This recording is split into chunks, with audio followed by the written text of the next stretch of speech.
Eu gosto sempre de lembrar que quando Paulo, o apóstolo, escrevia para as igrejas, ele começava dizendo: graça e paz da parte de Deus e do nosso Senhor e Salvador Cristo Jesus. Mas quando ele escrevia para pastores, ele começava dizendo: graça, misericórdia e paz da parte de Deus e do nosso Senhor e Salvador Cristo Jesus. Para os filipenses, para os coríntios, para os romanos, para os efésios, para os gálatas, ele escreve graça e paz. Para Timóteo, para Tito, para Filemon, ele escreve graça, misericórdia e paz. Então dá uma olhada no pastor que está do seu lado, na pastora que está do seu lado, e diz para ele assim: graça, misericórdia e paz.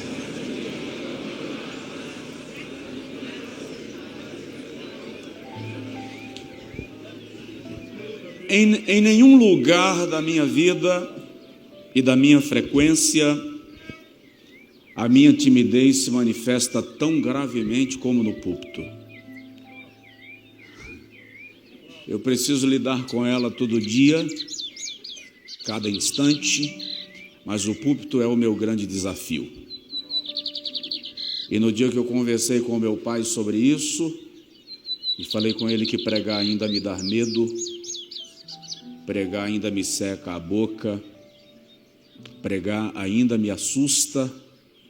Ele me disse: no dia que isso parar de acontecer, comece a se preocupar. Porque o púlpito não é o lugar para você se acostumar. É o lugar para você estar apenas quando é extremamente necessário e com muita responsabilidade. E pregar para pastores aumenta o grau de responsabilidade consideravelmente. Estamos numa conferência de pastores e líderes. E para pesar um pouco mais, alguns dos ministrantes estão sentados aí na primeira fila, que é para dizer assim: é nós, mas... Então, isso é bastante sério, bastante pesado, mas eu estou muito agradecido a Deus. Ontem eu me perguntei, ano passado nessa conferência eu tive o privilégio de ministrar na primeira noite. E ontem eu me perguntei: o que é mais pesado, falar na primeira noite, na abertura ou no fechamento? E a resposta que me veio foi: o que pesa mais, uma tonelada de ferro ou uma tonelada de algodão? É uma tonelada do mesmo jeito. Então, que Deus nos ajude. Pastor Josué, obrigado. Deus abençoe sua vida. Pastor Josué me ajuda, me abençoa com o seu ministério desde muitos anos, em alguns processos que a vida me fez transitar e algumas curvas que eu precisei fazer, e ele sempre foi um confidente com quem me assentei. Já saí de Feira de Santana para Bragança algumas vezes apenas para sentar e dizer: ouve e diz alguma coisa. E teve umas 2 vezes que ele simplesmente não disse nada, só disse assim: eu vou orar por você. E Deus nos deu graça, vitória, e aqui estamos avançando, melhorando e glorificando o nome de Jesus. Pastor Estevão, uma alegria imensa sentar para ouvi-lo. Já algumas vezes o fiz e com muito prazer. Muito obrigado. Deus abençoe sua vida, sua casa, seu ministério, sua esposa. Pastora Rose, Deus abençoe abundantemente, juntamente com o pastor Josué. Eu sirvo ao Senhor em Feira de Santana, pastoreando uma igreja que melhora a cada dia, e estamos felizes com o que Deus tem feito com a gente. Temos alguns projetos missionários e sociais. O pastor Josué falou agora, essa semana nós estamos implantando o projeto Casa de Pão. Nós estamos montando armários numa sala da igreja, e esses armários serão abastecidos com comida, o básico para uma casa. E a pessoa que em casa tem o sal, mas não tem o açúcar, pega 1 quilo de sal, traz, deixa lá no armário, leva 1 quilo de açúcar. Se ele não tiver nada, ele vem com a cesta e leva o que ele precisar para abastecer a casa, porque a Bíblia diz que a igreja primitiva tinha tudo em comum. Então é o conceito de você tirar do seu armário para abastecer o armário de alguém. E esse projeto vai ser implantado ainda agora esse mês, para o aniversário da igreja no mês de julho, e outros projetos que Deus tem nos ajudado a implantar. Entre eles, mais de 50 missionários são assistidos pelo nosso ministério mensalmente. E desses 50 missionários, apenas 2 são membros da nossa igreja. Os outros são de diversas igrejas, batistas, Deus é Amor, diversos ministérios da Assembleia de Deus. Alguns deles, lamentavelmente, foram enviados para o sertão e esquecidos por quem lhe enviou.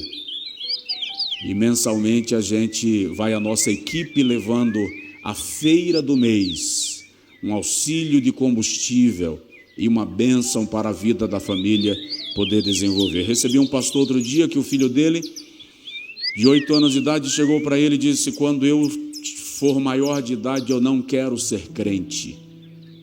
Com 8 anos o menino. Quando ele perguntou ao menino por quê, o menino disse: o meu coleguinha da escola é filho do vereador e não é crente, e ele tem a farda da escola. O outro coleguinha é filho do dono do mercado, ele não é crente e ele tem o material escolar. Eu sou filho do pastor, não tenho a farda, não tenho o material, não tenho o tênis. Como eu sou filho de pastor e do sertão, eu sei o quanto isso pesa. E eu chamei um obreiro na hora e disse: vai lá na livraria, pega a relação de material, vai na loja e pega o tênis. O Jeep estava parado por falta de pneu, levanta aí, compra os 4 pneus do Jeep do pastor, manda ele para casa abastecido, porque o que está em questão não é o ministério dele agora, o que está em questão é a fé do filho dele, que ainda é criança e precisa crer que Deus abençoa aqueles que se entregam a ele. Então, pedimos a sua oração e na saída nós temos lá os nossos livros, CDs com louvores, as Bíblias em capa preta, capa rosa e capa marrom, tá? Como eu apresentei ontem, falei da versão corrigida fiel, que de acordo com os estudiosos é o texto mais próximo dos textos originais em língua portuguesa. Você pode adquirir. E todo esse material é direcionado para esses projetos. Tá? Todo esse material é direcionado para esses projetos. Abra comigo a sua Bíblia, por favor. Ezequiel, capítulo de número 28.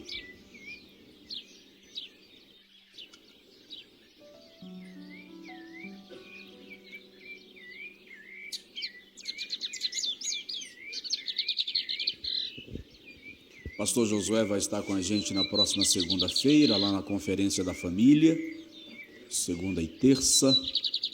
Na verdade, ela começa no domingo. No domingo também nós vamos começar uma campanha, toda a igreja fazendo 50 dias de jejum, pelo Brasil, pela igreja, pelas famílias e pelo Brasil. E se você quiser jejuar com a gente, entra lá no nosso site que tem as orientações de como vai funcionar o projeto do jejum. Estamos na oração da meia-noite, eu vou me integrar ao projeto da oração da madrugada, para a gente transformar a oração da meia-noite na oração da madrugada. Nós já temos lá uma multidão que ora todos os dias, das 11h45 à meia-noite 15. E aí as mensagens correm, provocando um ao outro. Sai do WhatsApp, sai da televisão, sai do Netflix, vai orar, hora da oração, e um vai provocando o outro, e está funcionando, graças a Deus.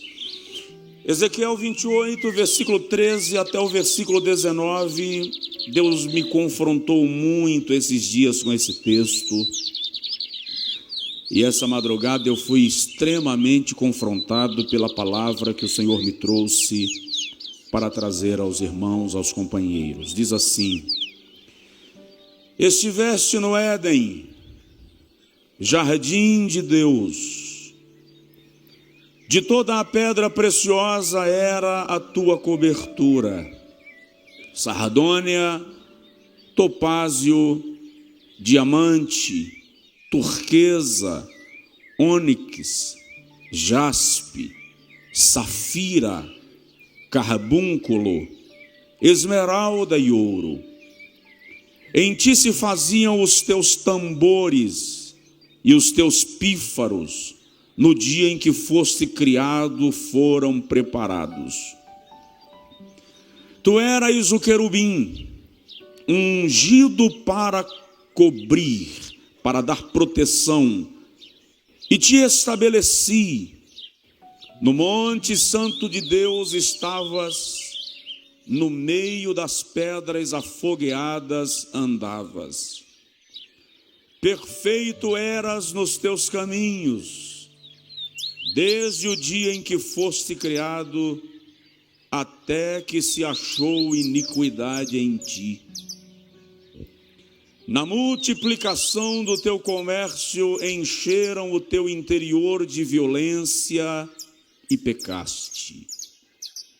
Por isso te lancei, profanado, do monte de Deus, e te fiz perecer, ó querubim cobridor, do meio das pedras afogueadas. Elevou-se o teu coração por causa da tua beleza, da tua formosura.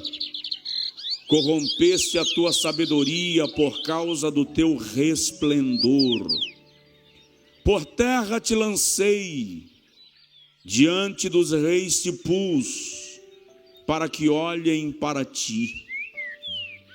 Pela multidão das tuas iniquidades, pela injustiça do teu comércio, profanaste os teus santuários.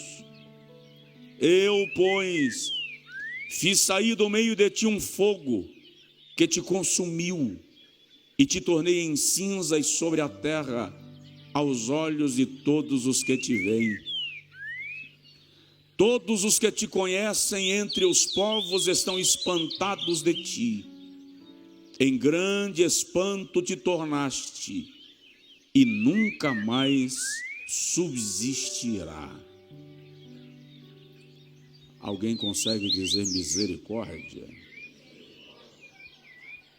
Coloca-se a mão no peito, por favor, e diga comigo: Senhor Jesus, fala com a gente outra vez. Amém. Querido, se eu fosse dar um tema a esta reflexão nesta manhã, eu chamaria de anjos carentes. Pastores são anjos. Jesus, por algumas vezes, escrevendo às igrejas da Ásia Menor, dirige-se aos líderes daquelas igrejas como anjo da igreja, por causa do conceito de mensageiro ou assistentes da face de Deus. Anjos são mensageiros que assistem diante da face do Senhor. Pastores são mensageiros que servem ao povo de Deus, recebendo direto da face de Deus o que transmitir. A unção é um privilégio,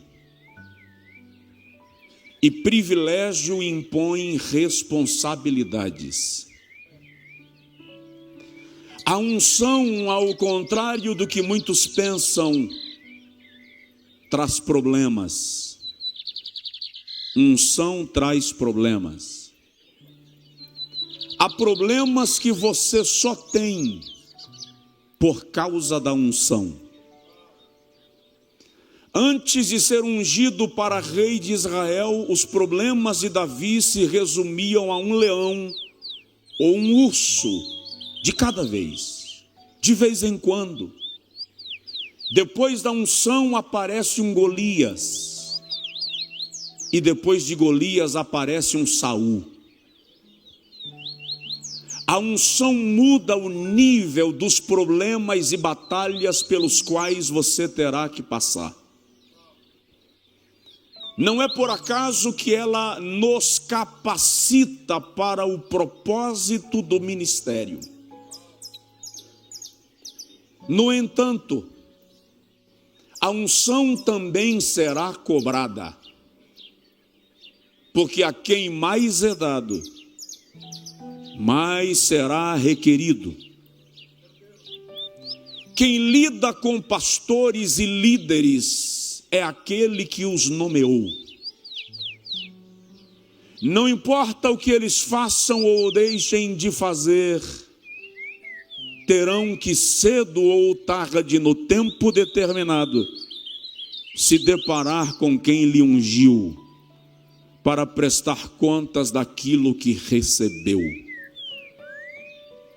O texto de Ezequiel 28 literalmente aponta para a cidade fortaleza de Tiro, um centro comercial, idólatra, artístico, envolvido, embebido e entornado na prostituição e na idolatria. No entanto, todos os estudiosos sérios da Bíblia concordam que há uma alegoria que vai além de Tiro. Há uma citação que não se resume a uma cidade, a um lugar, a um rei e a um homem. E esses estudiosos concordam que há uma menção direta ao querubim ungido para proteger. Aquele que assistia diante da face de Deus, e mais que isso, ele era aferidor de perfeição, padrão de beleza, referência de adoração. E a pergunta que eu me fiz ao longo desses últimos dias, desenvolvendo esta reflexão, para compartilhar convosco nesta conferência, a pergunta que eu me fiz foi: o que faltou ao querubim para que ele se tornasse o que se tornou? O que faltou para ele? Se nós formos analisar, ele assistia direto ao trono de Deus. Aliás, essa é uma dos grandes impasses da teologia e da filosofia da religião. Qual a origem do mal? Como o mal brotou no coração de alguém que estava diante da essência de todo o bem? Então, o que faltou ao querubim, hierarquicamente, ele estava tão bem posicionado no reino da luz, que Miguel, quando se deparou com ele, o arcanjo, não ousou dirigir palavra contra ele. Pelo contrário, disse: o Senhor te repreenda. Em outras palavras, você é páreo para o poderoso, não sou eu que posso lidar com você, mesmo quando ele já havia virado o diabo. O arcanjo Miguel, que em Daniel 10 é chamado de um dos principais arcanjos, quando se dirige para o querubim tornado diabo, não ousou dirigir palavra contra ele. O que faltou a Lúcifer? Ele era maioral entre os anjos. Até essa parte da hoste angelical estava sob sua liderança. Detalhe, a leitura do texto vai nos mostrar que ele tinha um trono. Elevarei o meu trono. Se tinha um trono, tinha um reino. Era um príncipe. Tanto que, tornado diabo, Jesus o chama de príncipe deste mundo. A sua patente não foi retirada. Paulo o chama de príncipe das trevas, porque no reino de Deus ele era príncipe. Isaías 14, 12 a 14, ele diz: elevarei o meu trono, me colocarei acima das estrelas de Deus, serei semelhante ao Altíssimo. O que leva Lúcifer a esse nível de usurpação era belíssimo. O texto sagrado, ora lido, diz: perfeito eras nos teus caminhos. Perfeição aqui é literalmente padrão, aferidor, medida exemplar. Ou seja, o limite da perfeição numa criatura estava no querubim. Reclamar do quê? Por que pecar? Era padrão de adoração. No dia em que fostes criados, contigo estavam criados os pífaros, os tambores. Andavas no meio das pedras afogueadas. Uma análise do texto vai mostrar que o mover do querubim era sincronizado com música, adoração, tambores. Havia um mover de adoração e louvor no ambiente onde ele estava. Aliás, se a gente analisar o pé da letra, ele era a própria música.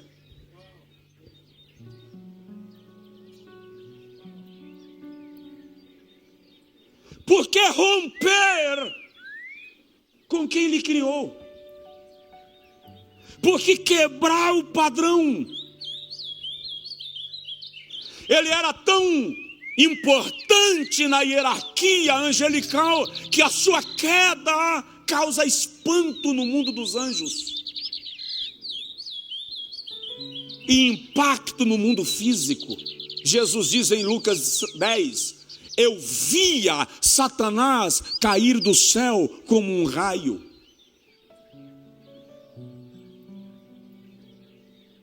A queda do querubim me ensina algumas verdades. Primeiro, me ensina que não importa quão grande é um ministério ou um ministro, ninguém está acima do risco de tombar.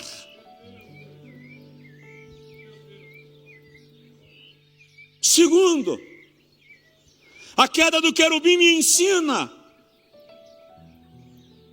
que a insatisfação é perigosa. O insatisfeito não se contenta com nada que recebeu, está sempre reclamando. E aí vem uma palavra de aconselhamento cristão para nós: não queira estar aonde Deus não quis te colocar.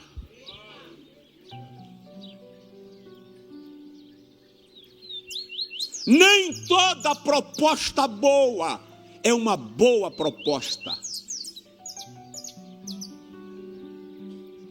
Nem todo convite para ser promovido vem de Deus. Lúcifer caiu porque não estava satisfeito com tudo que Deus lhe havia dado. A queda do querubim me revela que a vaidade é uma armadilha com a qual nós temos que lidar todo dia.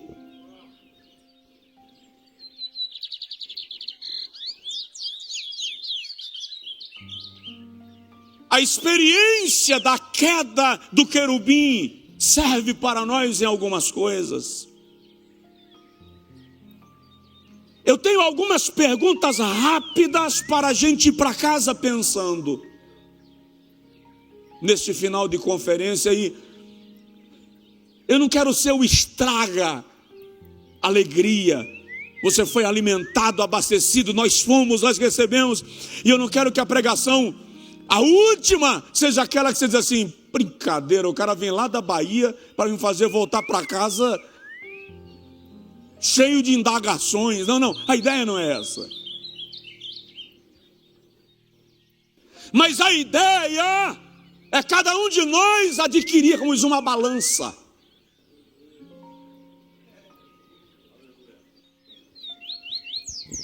E todos os dias nós vamos subir nessa balança e nos pesarmos. Porque o texto diz: pesado fostes na balança e achado, naquele caso, em falta. Nós precisamos nos pesar. Por quê? Porque pastores são ministros do altar. Pastores lidam com tesouros de Deus, com oráculos do céu. Estamos muito preocupados com o que os liderados pensam de nós. Quando Paulo diz a Timóteo na segunda carta, capítulo 2, versículo 15, assim: procura apresentar-te, não aos membros da tua igreja, mas a Deus, aprovado. O pecado de Saul foi a sua queda por popularidade. 1 Samuel 15 vai mostrar que como Samuel demora a voltar, está escrito assim: e vendo Saul que o povo ia embora, se apressou em oferecer sacrifício. O problema de Saul era a preocupação com o aplauso da multidão. Todas as vezes que o pastor está preocupado com o aplauso da multidão, ele ignora a sua função profética, porque profeta não agrada ao povo, agrada quem lhe chamou.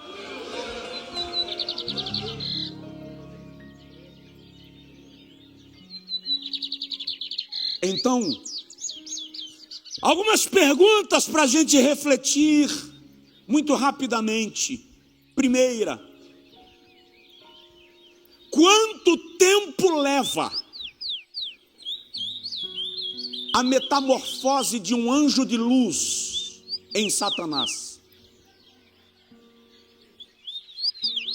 Em quanto tempo um anjo pode virar diabo? Qual é o tempo que leva para a deformação do caráter de um líder? Se nós lermos o texto, vamos obter a resposta. É o mesmo tempo que o sentimento errado nos leva a tomar decisões erradas. Quando somos movidos pelo sentimento da vaidade, versículo 16 e 17. Quando o nosso coração se eleva e nós pensamos que somos mais do que realmente somos, perdemos as características de anjo e ganhamos traços de demônios.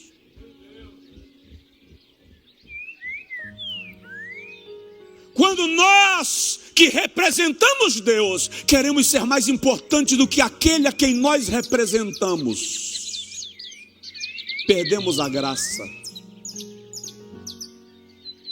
Nenhum sentimento humano nos torna mais parecidos com o diabo do que o orgulho.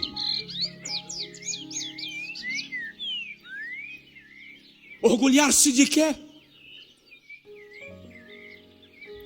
Se o fôlego faltar hoje, por mais que te amem, ninguém te suporta dentro de casa mais do que 24 horas. Esses olhos verdes, azuis, caramelados, negros, vão amarelar. Seu cérebro vai virar uma pasta amarelada que, se demorar muito, vaza pelo nariz. Você é lindo, linda, mas se o fôlego faltar, a pele acinzenta, a sedosidade da pele vira sequidão, incha, cheira mal e ninguém dá conta de ficar perto.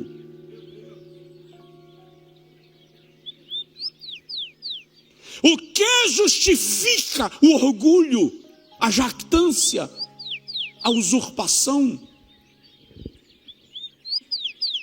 Quando Deus deixa de ser refletido em nossa vida, a igreja não consegue mais contemplar Deus através de nós.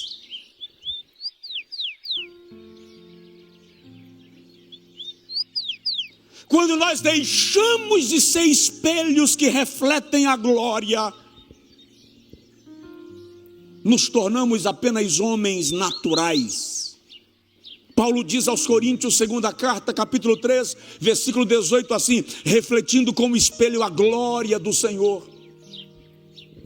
A ideia de Paulo ali não é para a igreja olhar para você e ver você. É para a igreja olhar para você e ver reflexo da glória de Deus. Lembra da arca? Feita de madeira de acácia. Quem é a madeira de acácia?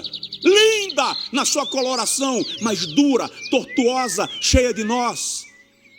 Ninguém escolheria a madeira de acácia para fazer a mesa da casa, a cômoda da sala, a bancada da igreja, porque ela é ruim de ser talhada. Ela não pega nível, não regulariza. É por isso que Deus diz assim: depois da caixa de madeira feita, betuma com ouro batido por dentro e por fora, porque ouro pode ser nivelado, madeira de acácia não.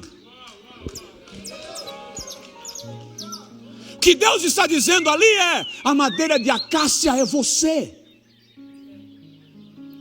Por melhor que se trabalhe, você não fica ajustado, arrumadinho, no nível perfeito. O que eu faço? Eu pego a minha natureza, ouro, e coloco por dentro, coloco por fora. Quem olha para você não te vê mais, vê a minha pessoa na tua vida.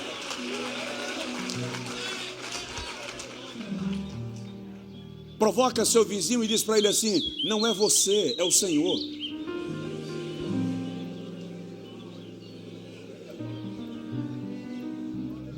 Lembro-me agora do pastor norte-americano, naturalizado norte-americano, de origem judaica, Morris Cerullo. Ele disse que um dia estava orando e falou com Deus assim: eu não gosto de ser Cerullo, eu não me suporto. E Deus perguntou para ele: quem você gostaria de ser, Morris? Ele disse: eu gostaria de ser como o teu servo Moisés, que viu a tua glória, que falou contigo face a face. E o Senhor perguntou para ele: Morris, se você ver a minha glória, e se você falar comigo face a face, e eu te der uma ordem, você será capaz de me desobedecer? E ele disse que respondeu: Senhor, se eu falar contigo face a face, eu nunca te desobedecerei. E o Senhor falou com ele: você não serve para ser Moisés, porque eu mandei ele tocar na rocha e ele a feriu. Ele disse que ficou calado sem entender, e de repente o Senhor perguntou: tem mais alguém que você gostaria de ser, Morris? E ele disse: eu quero ser Davi. Porque quando ele dedilhava a harpa, até demônio ia embora. E o Senhor perguntou para ele: Cerullo, você tem coragem de matar um homem e depois casar com a mulher dele? Ele disse: Senhor, o Senhor sabe que eu não mato nem mosca. O Senhor falou com ele: você não está à altura de Davi. Ele mandou matar Urias para tomar Batseba como sua mulher. Ele disse que ficou assustado, porque nunca tinha pensado nisso. De repente o Senhor perguntou: mais alguém? Ele disse: eu quero ser Abraão, o teu amigo, aquele que te para discutir contigo uma decisão que foi tomada pelo céu.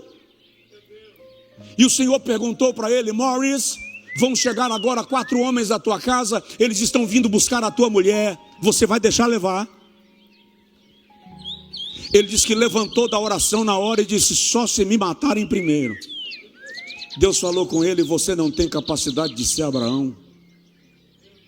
Ele entregou Sara para salvar sua própria vida.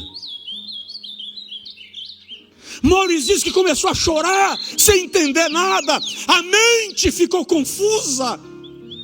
E o Senhor disse para ele: Morris, você precisa entender que não era Moisés, não era Davi, nem era Abraão que fazia aquelas maravilhas. Era a minha presença com eles que o levava onde eu queria que eles estivessem.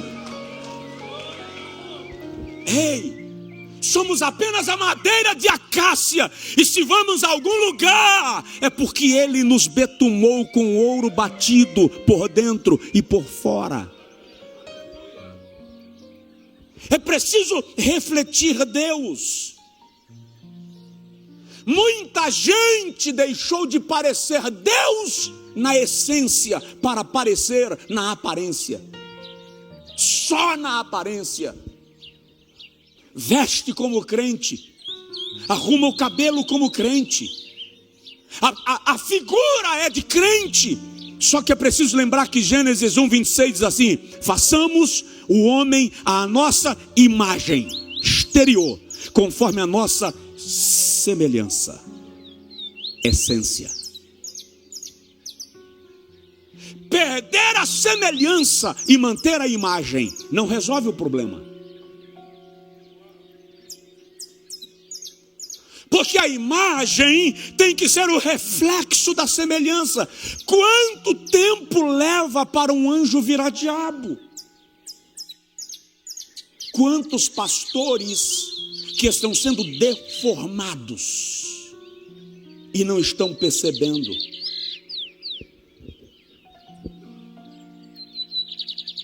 Quantos estão se sentindo deuses no altar? E eu fiz uma observação aqui. Temos Deus, estamos cheios de Deus, mas não somos Deus. Não podemos confundir a posição.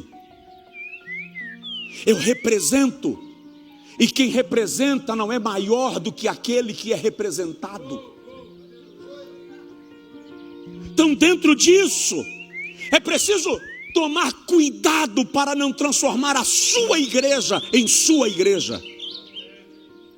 Vou repetir: cuidado para não transformar a sua igreja em sua igreja.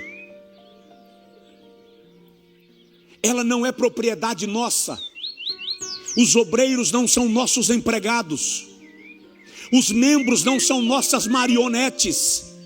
Manipulá-los, humilhá-los, rechaçá-los, expô-los, cedo ou tarde o dono da casa vem pedir contas. Cuidado para não transformar o pastorado em pragmatismo, a ânsia pelo resultado.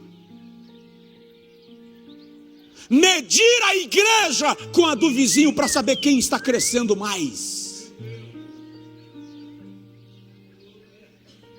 Ouvi um pastor colombiano dizendo que todo dia de domingo ele deixava o culto começando e ele saía de carro em Bogotá, passando na porta das igrejas para ver qual estava mais cheia que a dele. Ele estava preocupado se a dele estava crescendo mais que a dos outros. E ele disse que um dia, quando chegou no estacionamento e abriu o carro, o Senhor falou com ele: hoje você não vai passar na frente das igrejas. E ele disse a Deus: como assim? O Senhor disse: você vai passar na frente das boates, dos prostíbulos, porque é lá que estão as pessoas com quem você deve se preocupar.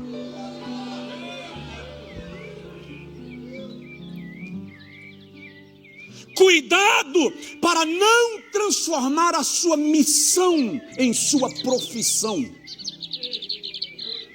Pastorado não é profissão, é missão. Cuidado para não transformar o seu ministério em monestério.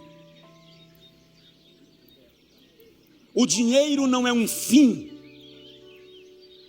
O dinheiro é um meio.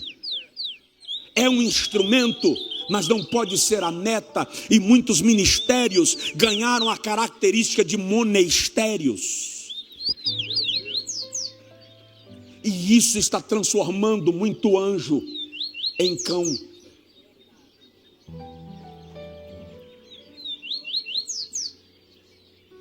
Alguém consegue dizer amém? Posso ir mais um pouquinho? Segunda pergunta.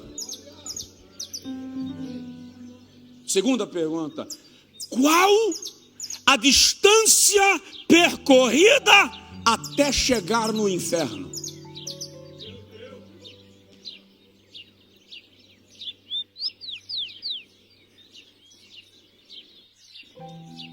Muito líder está descambando para o inferno sem perceber a trajetória que decidiu percorrer. A velocidade de sair da posição de céu para a posição de inferno é a mesma velocidade da queda de um raio. O seu ministério está sendo construído com suor, lágrimas e às vezes sangue. Mas um lapso te leva para o chão numa velocidade que você nem vê de onde veio a pancada. Daí Jesus dizer: eu via Satanás cair do céu como um raio. Um raio é composto de muita energia. É o encontro de nuvens carregadas que se chocam, mas cai. Um pastor não pode se sentir acima de ninguém. A liderança não me torna maior, me torna mais responsável. O líder é servo. Quando se perde essa compreensão, se perde a revelação. Quando o orgulho entra no coração de um pastor, o diabo encontrou a maior oportunidade. E eu acho incrível como nós, pastores brasileiros, nos envaidecemos rápido. Só porque a igreja tem uns membros a mais, só porque fomos convidados para uma conferência especial, a gente começa a achar que é mais importante do que o outro. Eu vi um filme muitos anos atrás, e o que me chamou mais atenção foi a última frase do filme. O nome do filme era, em português, O Advogado do Diabo. Al Pacino faz o papel do diabo no filme. E ele diz assim: vaidade, com certeza, meu pecado predileto. A legenda sobe. Fui para a Bíblia. Nenhum homem de Deus que pecou na Bíblia pecou por causa de adultério, desvio de dinheiro, idolatria, antes de cair no pecado da vaidade. O adultério é a minha vaidade dizendo que eu tenho o direito de ter mais de uma mulher. O roubo do dinheiro da igreja é a minha vaidade dizendo que ela só rende porque eu produzo, então eu tenho o direito de tomar posse. Adão caiu exatamente onde o querubim caiu, na tentativa de ser igual a Deus. Quando Natã vem conversar com Davi, ele diz assim, segundo Samuel 12: por que se envaideceu o teu coração e tomaste para ti a mulher que não era tua? Veja que primeiro ele se envaideceu, depois ele tomou a mulher que não era dele. Quando o texto fala de Salomão, segundo Reis 11, diz assim: e o seu coração se envaideceu e tomou para si muitas mulheres. Primeiro ele se envaideceu.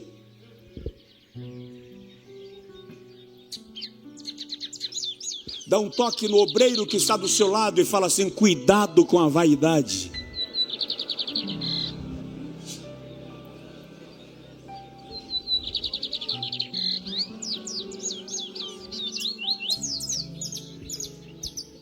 O mundo espiritual é territorial.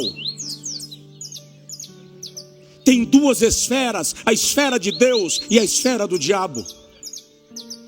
Ninguém pense que Deus está perdendo tempo para medir força com o diabo para ver quem vence. Deus é criador. O querubim caído é criatura. O criador não mede força com a criatura.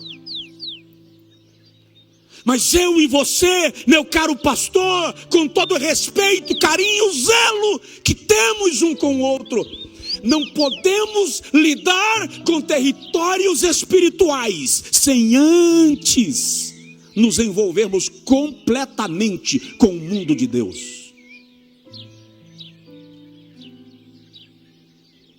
Eu moro na Bahia.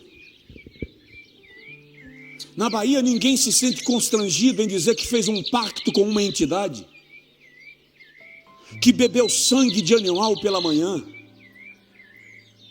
que fez o sacrifício X na sexta-feira, que se banhou de tal forma no sábado. Eu já recebi recados de satanistas diversas vezes no púlpito da igreja, ameaças. Você aprende que o mundo espiritual não é para ser vivido na esportiva.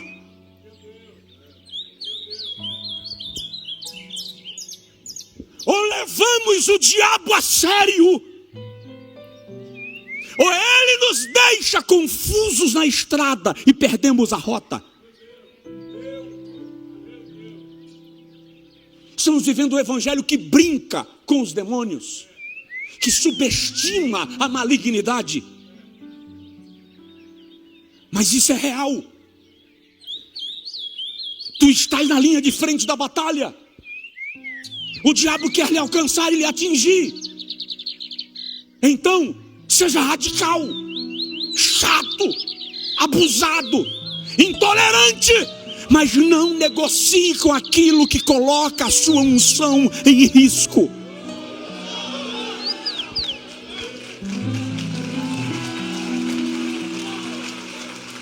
Aleluia, aleluia,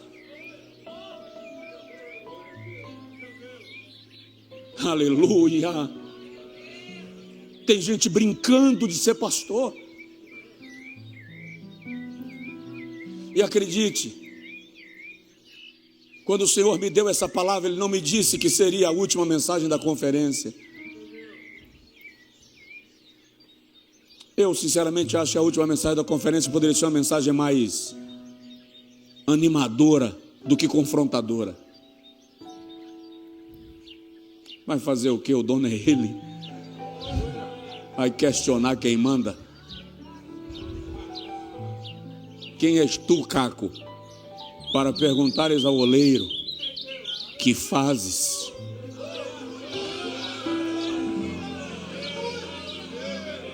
Terceira pergunta, vou agilizar para a gente não passar.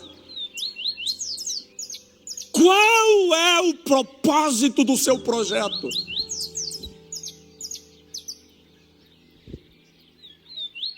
Qual é o propósito do nosso ministério? Por que eu tenho tantos projetos na igreja?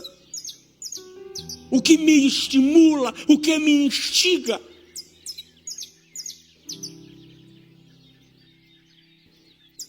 Vamos esquecer um pouco da desculpa eu usar esse termo, da demonização do contexto ora lido, e vamos entender que crescer é o propósito de Deus para nós. A questão é, em que direção e até que tamanho? Deus é o Deus das novas oportunidades. E eu não vim aqui dizer para o irmão, para o pastor, não cresça. Pelo amor de Cristo, cresça. Não esquece, crescer dói. Acho que já foi até ministrado isso essa semana aqui. Crescer dói. Todas as vezes que você começar a crescer, vão te bater. Vão te bater. E algumas pancadas vão ser bem fortes. Você vai se perguntar se vale a pena querer crescer. Por que eu não fiquei escondidinho lá, sem ninguém me ver? Porque quando você começa a evoluir, os involuídos começam a te perseguir.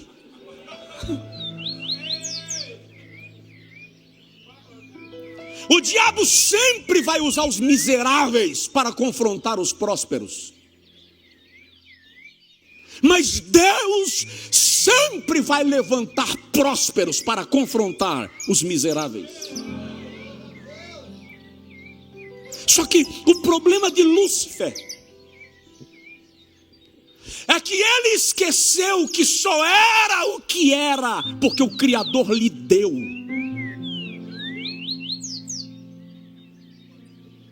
Não esqueça que só estamos aqui porque o dono da causa nos quis aqui. Ei, sabe aquele bebum que cai na calçada da igreja que o senhor pastoreia? Ele não é pior do que nós em nada. Então, para Deus tirar ele de lá e trazer para cá, ele não precisa de esforço e desespero. Então não fica pensando que eu sou melhor do que o outro, porque isso é falácia, isso é, desculpa o termo, é uma conferência de pastores, desculpa o termo, isso é burrice. Sabe qual foi o problema de Ló? O problema de Ló é que ele não entendeu que a bênção que ele gozava e o rebanho que crescia não era por causa dele, era por causa de Abraão. No dia que ele se afastou de Abraão, ele perdeu tudo. Tem muito obreiro que não entendeu que ele está crescendo porque está debaixo da barba de Arão. A unção caiu na cabeça, desceu sobre a barba, passou pelas orlas. O problema do filho pródigo foi não entender que a questão do pão em abundância não estava no bolso, estava na casa do pai. Quando você sai de onde Deus te colocou para onde Ele não te mandou ir, você perde aquilo que adquiriu até aqui. O querubim não entendeu que o projeto dele de elevar o trono não era projeto de Deus, era só dele. A maioria de nós está infartando, entrando em depressão, adoecendo, enfrentando problemas, não por causa da obra de Deus, mas por causa da nossa obra na obra de Deus. Queremos construir o nosso reino no reino de Deus. E a primeira pergunta a fazer é: Deus me mandou fazer isto?